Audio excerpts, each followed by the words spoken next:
কামিজের বেঁচে যাওয়া টুকরো কাপড় দিয়ে দেখুন কি করে ফেললাম। আসসালামু আলাইকুম। হ্যালো গাইস, আজকে আমরা এই টুকরো কাপড়গুলো দিয়ে 5 বছরের মেয়ে বাবুদের জন্য জামা বানাবো। দেখেন, আমি এই কাপড়টাকে লম্বা লম্বা টুকরো করে কেটে নিলাম, আর এগুলা দিয়ে হবে ফ্রকের নিচের পার্ট, মানে ফ্রকের ঘের। এবার আমরা এই প্রিন্টের কাপড়টাকেও একইভাবে লম্বা লম্বি করে কেটে নিব, তবে আমি এই কাপড়টাকে ওইটা থেকে একটু চওড়া রাখবো।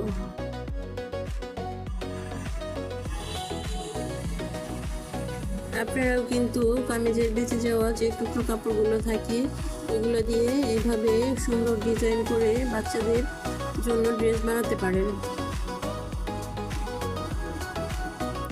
এখন আমি এই কাপড়গুলোকে কেটে নিচ্ছি।